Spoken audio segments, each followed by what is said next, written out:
hello, Liberty listeners. Welcome to another episode of Liberty Road. Today, we're getting a little bit of some wine education along with a story of a multi-hyphenate who's doing so many creative things, which is why I wanted to have Belinda on the show to talk about how she balances all of it, when she started all of that, and how she keeps it going. Belinda Chang, welcome to the show. Thank you so much. I'm excited to be here with you today. I'm excited too. And I love your background for those who are only listening and can't see, of all your like mixology madness that's back there. That's awesome. So let's just give our audience a little background on you, on Belinda Chang. So between your work as a sommelier, you're a nail art founder and a luxury event creator. And when you say luxury, it's no joke. You told me, you gave me a little bit of a taste of just how luxury or luxurious, I should say, those events are. But I consider you to be a multi-hyphenate. Is that what you would call yourself? I had never heard this word until now, and I love it. I think it's absolutely correct, although I think it causes my parents and sometimes friends to no end of consternation.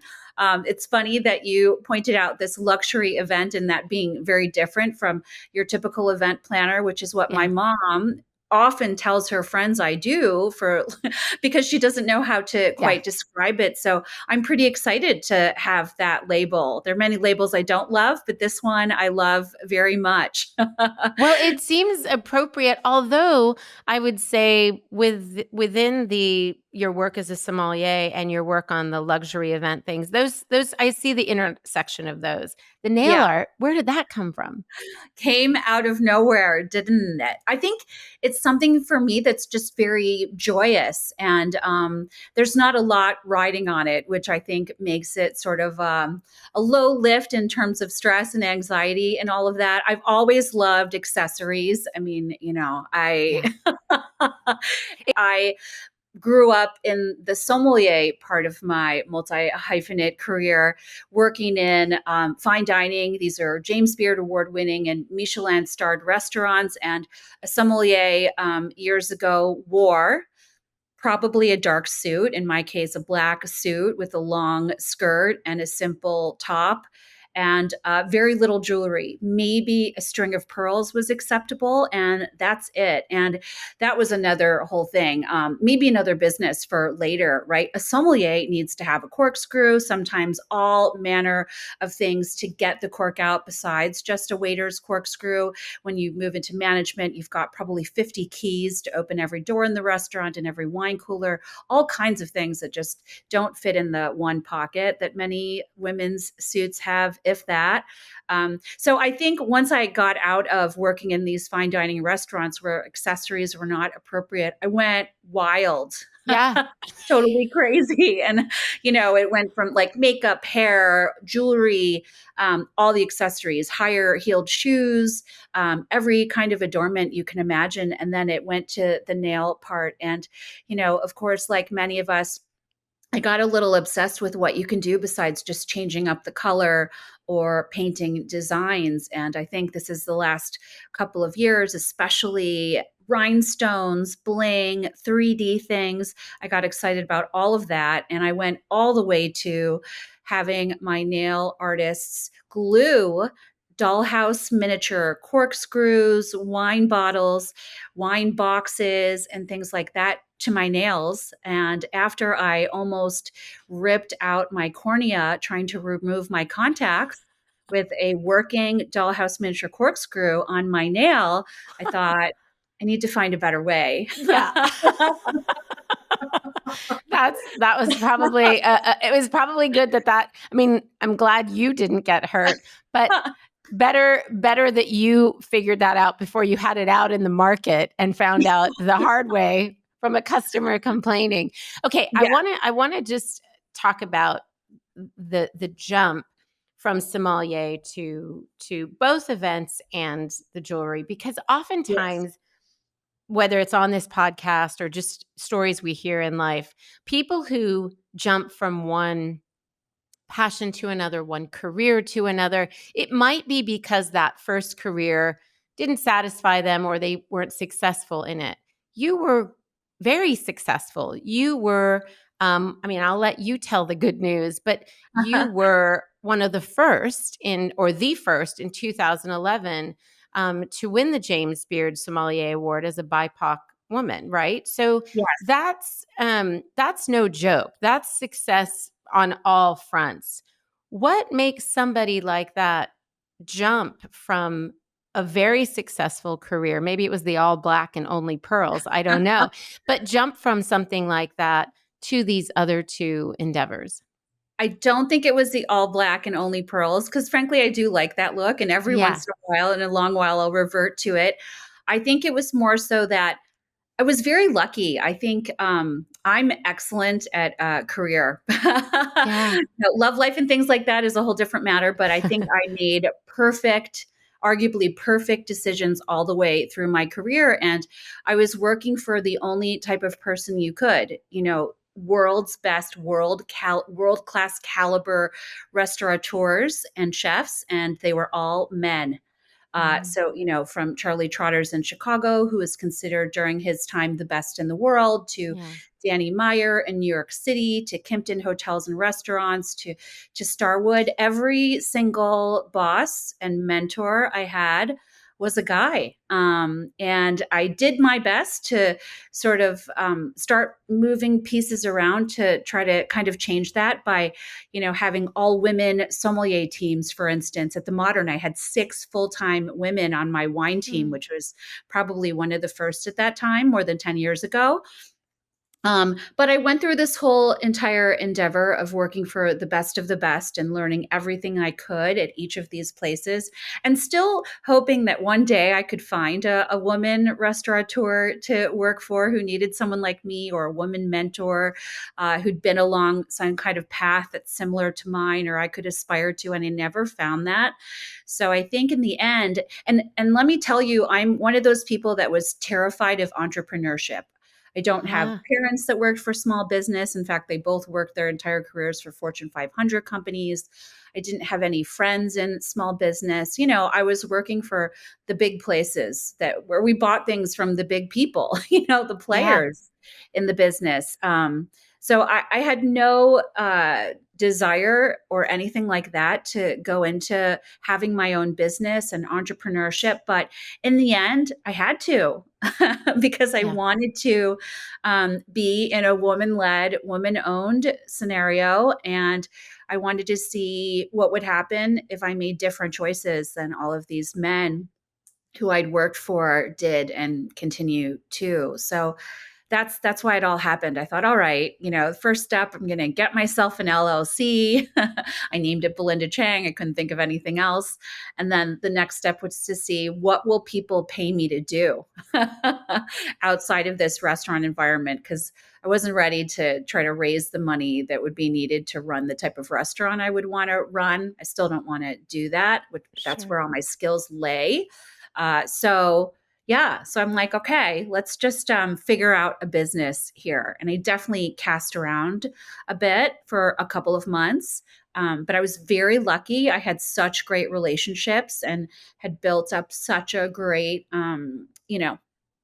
contact list that people just started hiring me to do things, and they came to me. So that was kind of amazing. The emails sort of sounded like, well, we know you're not at the restaurant anymore. What are you doing? Can we hire you to do something?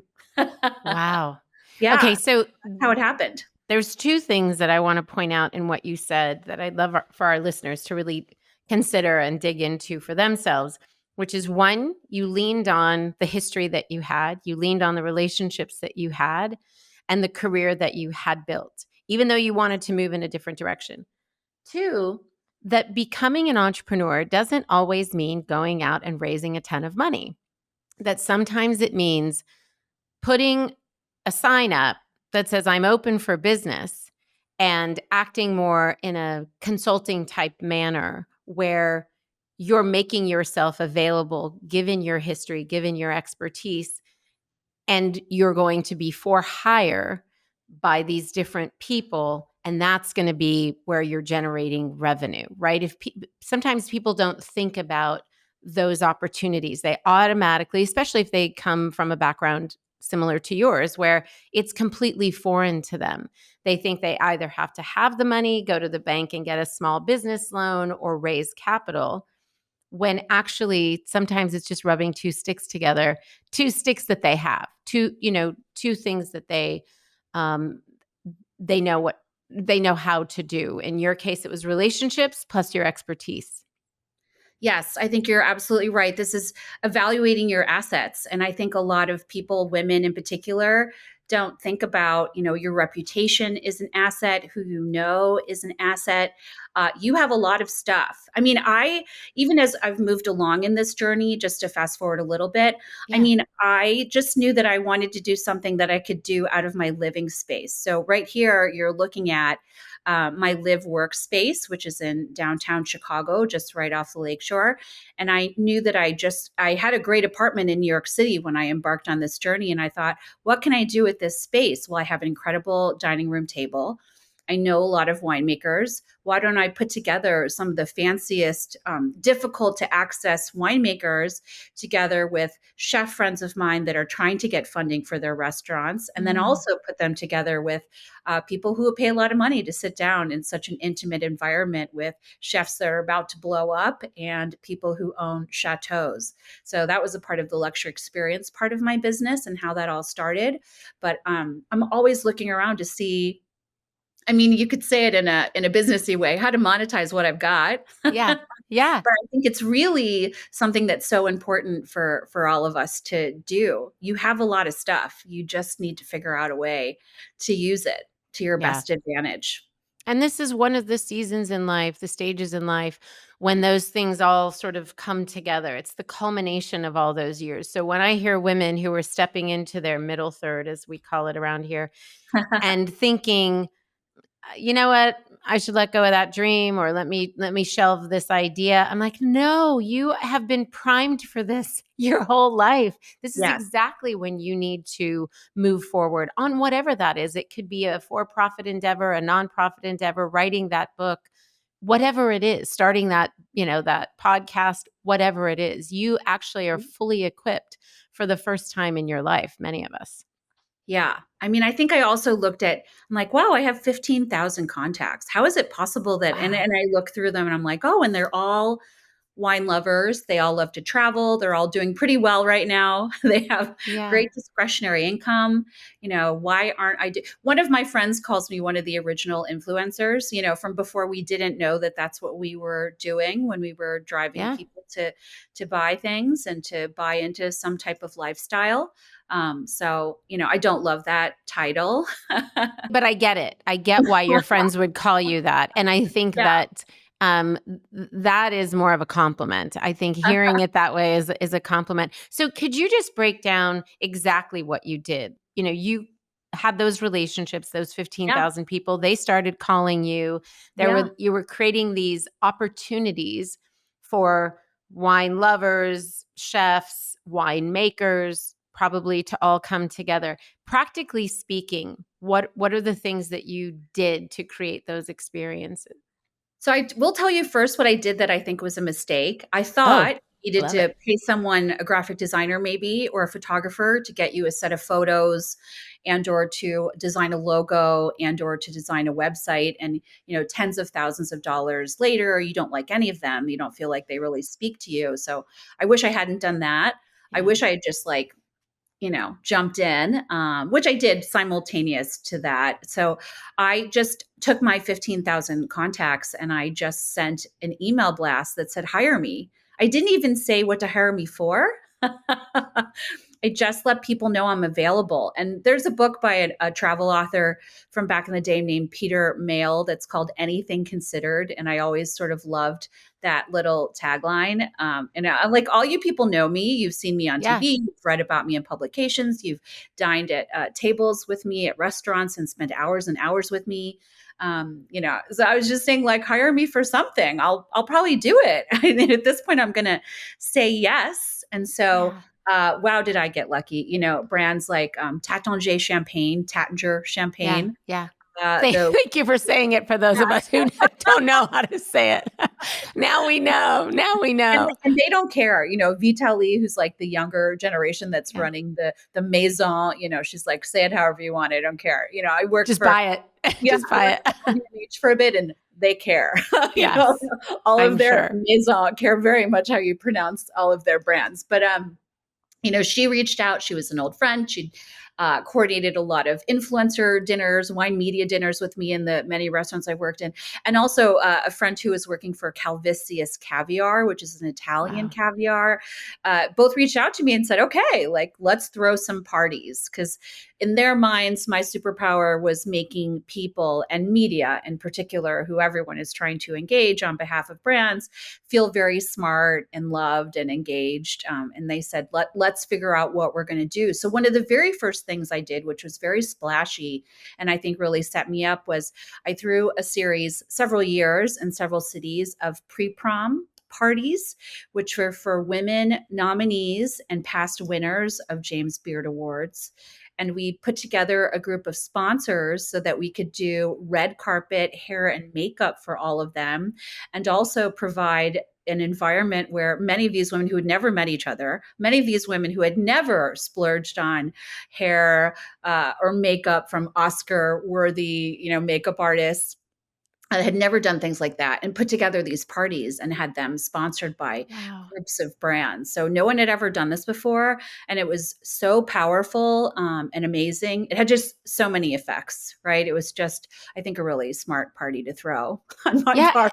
And takes it. I mean, let's add visionary to what you do, because it takes a way of thinking about what's possible, considering all the things. It takes somebody who can step away from sort of the status quo or how things are normally done, or perhaps in that world, in the restaurant world, things, especially at that level, things are done in a very specific way. And Yes. you were sort of saying, well, let's think outside of the box and let's Yes. celebrate these women and what we do, but let's bring more to them. Let's bring, the kind of feminine side of them as a woman, when here they've been in a very masculine world for a Yeah. long time. Like, that's really interesting that you found Yeah. this sort of counterpart. Um, and then there's all the excitement around that, because those things have Yes. never been done. So you're drumming up that sort of energy. It was a marketing juggernaut for me. I mean, Yeah, everybody knew about this party. The first year I did it, every single nominee said yes. And, the game in something like the Oscars or any of these awards seasons is to get all the A-listers to your party, which is very sure. difficult. And I did it with, one fraction of the money that anyone had spent to get this group of people together. And I'll tell you too, Netta, that the years that I won and went without the benefit of a PR person with me or an entity to pay for my glam, I mean, my pictures are so bad. I mean, I think Mm, this is all really came from many places. One, my intention to always support women and do everything I could to sort of, Robin Hood it and get the money from these big brands to support my girls.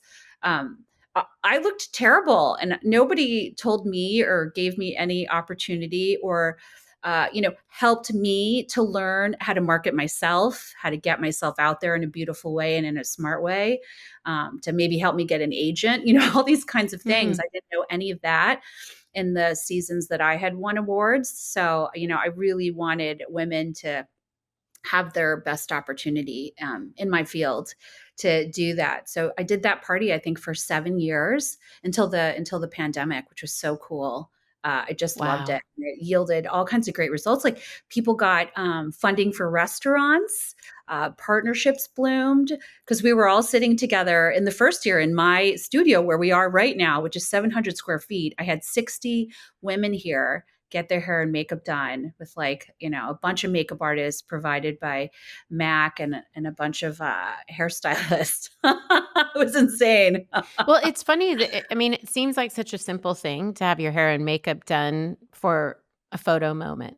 But when Yeah. that moment is something like receiving a James Beard Award, something that Career is, defining. yes, it's career defining and you've worked your entire career for it, to not have a product that you can show off and show other people, to not have that moment when you're holding it in your hand, and you've got this beautiful photo that you can then send out to the media, and it sort of lives on repeat. It lives on Yep. repeat on your website. It seems so simple, but it's such a gift to those women. And it's the kind of gift that actually ends up empowering not only themselves, but a whole other generation who's going to see those images. Yes. So, I mean, this really snowballed into something much bigger than the moment that you thought you were creating. This was Much bigger. an empowering sort of play on your end. Yeah, I thought I was going to be throwing these high-end dinner parties. I thought that my path now as a entrepreneur, as a bootstrap solo entrepreneur, sompreneur, someone named it, was going That's to good. be throwing these high-end parties, like high net worth people. They fly in their jet, they get to meet this winery owner, and then they try to buy all the bottles. I mean, that happened too. I did a lot of Yeah. those as well. But this is when I realized sort of the power of drink and the power of drink and food together, because everybody needs food and drink. Everybody wants it. Everyone wants the best of it, to bring these brands together and have them support other things in other ways. And so I think I became at that point a bit of a guerrilla marketer, because then people were coming to me to ask me from liquor brands, wine brands, food brands, et cetera, how do we interact with your people? And how do we put together these really incredible experiences? And this is before, everybody was talking about experiential marketing and, experiential activations. And I don't even know what that means still. But when they were saying this to me, I knew that this is what we were doing. And I think we were doing it the highest level, because we weren't just doing like, I don't know, like a Red Bull party or, something at NASCAR. We were doing something that was truly unbelievably deep and meaningful and high end. You were brokering access on all ends. Like you were Yes. giving access. That's really interesting. And even for those of us who don't have your pedigree, to think about, okay, where is it that I have, you know, expertise? Where is it that I have access? Where is it? Who do I have access to? And how can I act as sort of a broker in bringing those things together? That's phenomenal. Wow, what a great story. Thank you for sharing It was a that complete with us. surprise. I mean, I'm still surprised. I'm not sure, but I really love sitting down and talking about it and thinking about it for a minute. Yeah. Well, and also you did one, and that one informed the next one. Going back to the entrepreneurial thing, you just made the next best step. And I'm Yes. sure there were little steps along the way that were missteps. You talked about the spending $10,000, and you learned, and you don't do it. They're expensive steps. But they don't need to debilitate progress, right? It's That's right. learning and acting fast and making decisions. Um, which is something I think we can all in life, whether we're going to down the entrepreneurial path or not. It's a lesson for all of us to learn, is how to be able to make decisions and act quickly on bad decisions too.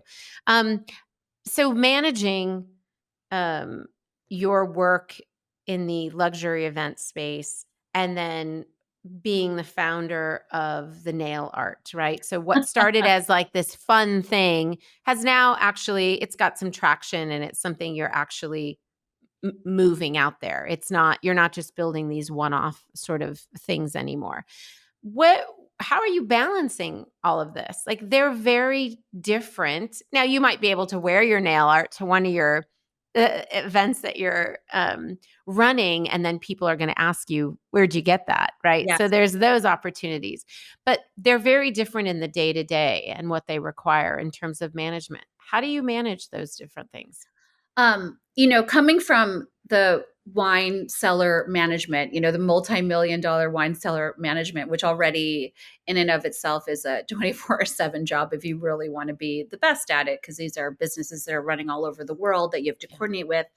I was a zero inbox person, right? When I first started in my career in my 20s, and I would say in my 30s as well, I was, there cannot be a stack of papers on my desk, because that means I haven't finished my day. It's not over until I've made it all the way through. So it took me many years to get to where I am now, where I understand that That's not even ever possible, because also I think, like you are too, Netta, like we are very detail oriented people. And if we just start on one piece of paper, we're going to find 10 more that go along with that to actually fully finish whatever the given task or job is. So I think I did finally have to learn, and this probably didn't come until my like late 40s, that you're going to do as much as you can do. And you have to also, I love that self-care came about, where it just became a de rigueur thing and something that every young girl and teenager and like woman understands now. I just realized that you do have to fill the cup, or I'm going to say the glass of wine or the cocktail glass. And I think also daily. And, especially now as we're in this age and I'm starting to learn about perimenopause and menopause and, the huge like lack of funding and research for these subjects, so crazy that, you just have to stop. I think I Yeah. always thought I'll just pull another all-nighter. I'm going to get it done and or hire more people. Like, I mean, I was spending, it's ridiculous. I mean, labor in restaurants is very expensive, but in this business that I was running, I was spending exorbitant amounts of labor on labor, but also because I wanted to support all these women. I wanted to teach people and help them and continue to mentor now that I'm outside of operations where I have, like 180 direct reports. Now I just have one, and then however many women I have working with me.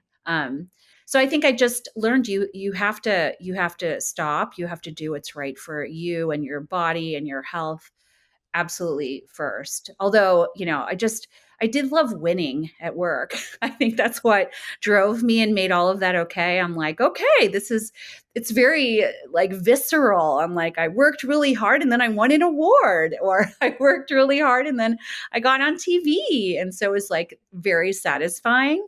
Whereas this health thing, like, who's going to pat you on the back for having low blood pressure? I don't know. It's Maybe true. if your doctor's very nice, but Maybe. in the end, the reward of good health is a lot better than a medal or, a byline in a book or a magazine or anything like that. So Of I think course. that's just a realization thing. And hopefully, I've always, up to now in my career, I was always like friends with a lot of women that were older than me and further along than me. And, it's good to have that group of friends to just be like, what are you doing?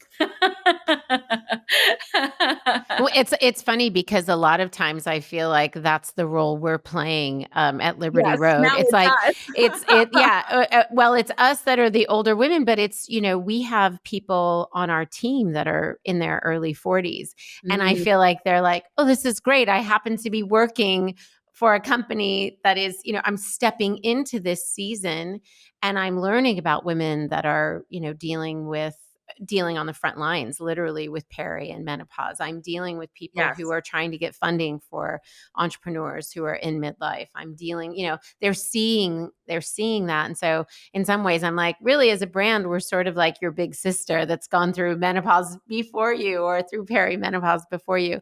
Something Yes. that you said that I think is really key. We had talked about the Rolodex.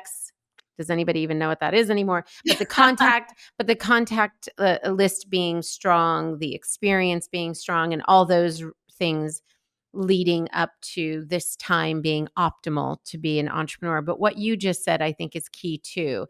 And that is, we are also in a stage in life where we know what's important and we know what we should be valuing. Yeah. And so when we make decisions about working for ourselves, we can make decisions about caring for ourselves in the process. And self-care, by the way, is seeing a stack of papers on your desk and saying, that's it. It's not just a spa day. In Yeah. fact, it's not a spa day at all. That's like the cherry on top. But it's really, how do we manage and put ourselves first? Our health, our mental health, our well-being, our relationships, so many of those things. So thank you for bringing that up. I think it's really important. We've talked about so many things, and I think you must value in yourself. There's a gumption, there's a winning spirit. But what would you say is the asset that's been the through line in all three of these endeavors? This is great. I think there are two things. I think one is being fearless. someone was just telling me this the other day, like, I can't believe you did that when you did it. And then I can't believe you did that when you did it. And I said, well, I think you just have to trust yourself. And I think that's the second thing. I think you just have to know that you're doing everything that you can in the smartest way that you can and leveraging everything that you can. And then that gives you the confidence to just do it, even if no one else has ever done it, or if people tell you it can't be done or you shouldn't do it.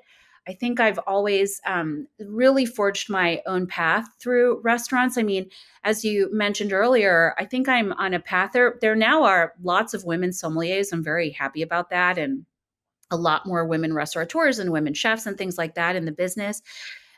So when I did it, we were like, what are you doing? You're never going to find a job. But now I think we now have to take that even further and just do the thing that everybody says you can't, because you can.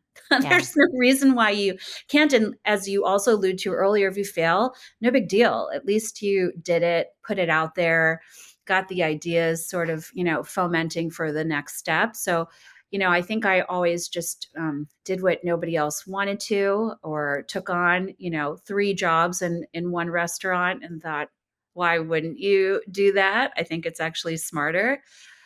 So yeah, I think not being afraid is my superpower, Yeah. and making people feel smart. But the fearlessness is what has gotten me to here. Let me ask you a question about fearlessness, because I have said that about myself, that I Yeah, think I one of the believe things that. that's made me stand out is I'm not afraid, but I want to clarify what I mean when I say that, and I want you to tell me what you mean. But also I think it's what you just said, like it is a little bit of a like, why not me? Like, why not me? Let me give it a shot.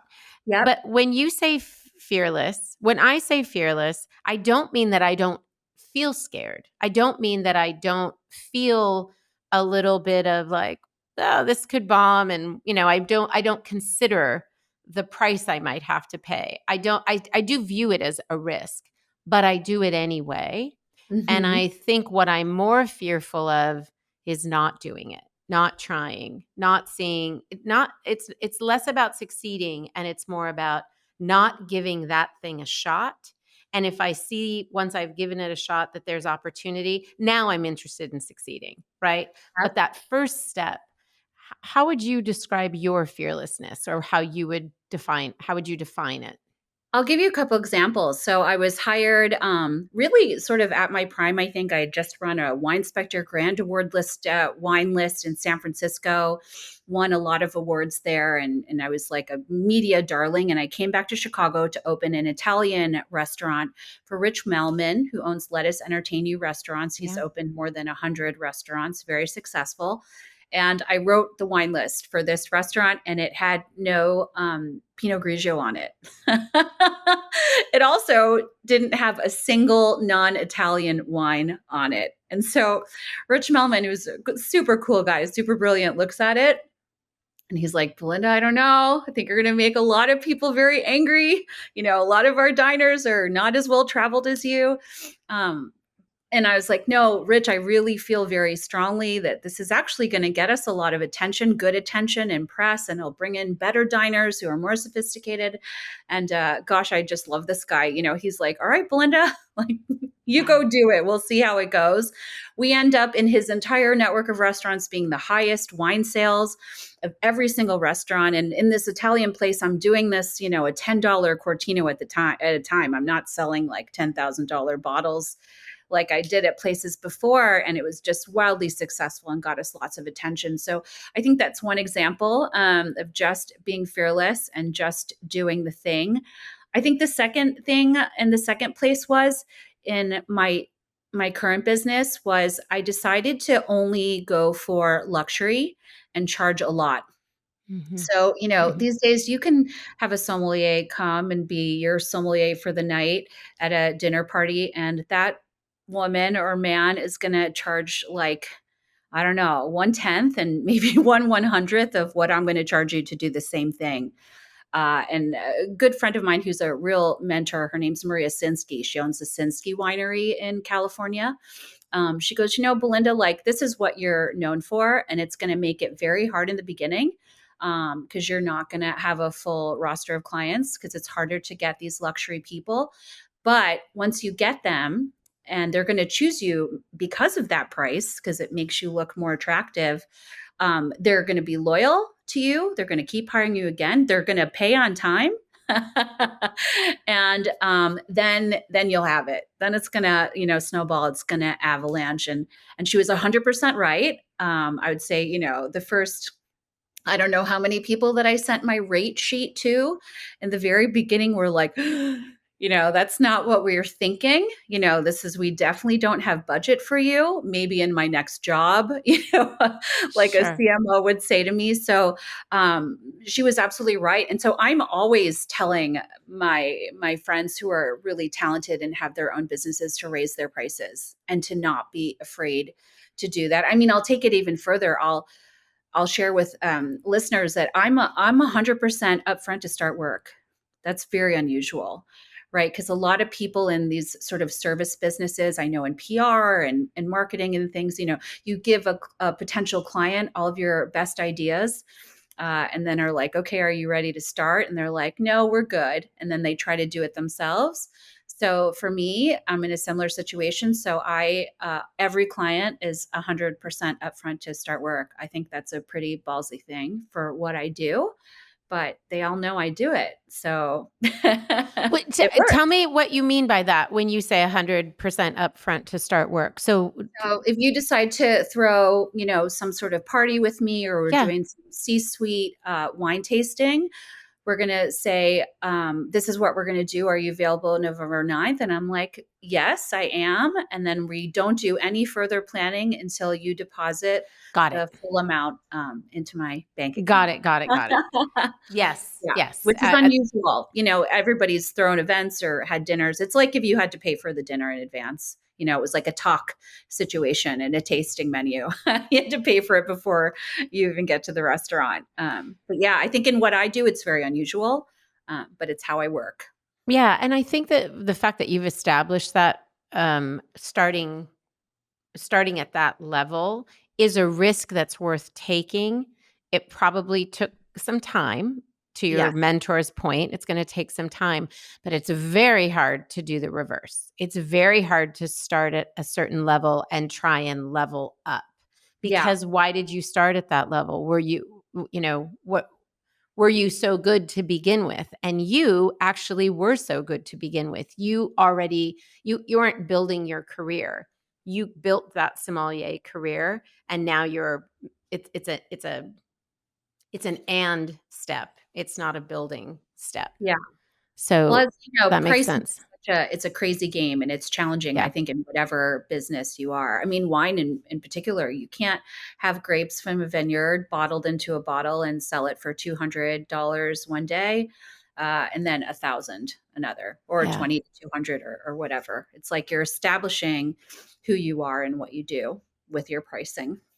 No, I appreciate that. And I think that's a good word for people who are thinking about what they're going to do next, to think about their pricing and evaluate what level of expertise and experience they bring to the table, and how they differentiate themselves from other people who are in the same game.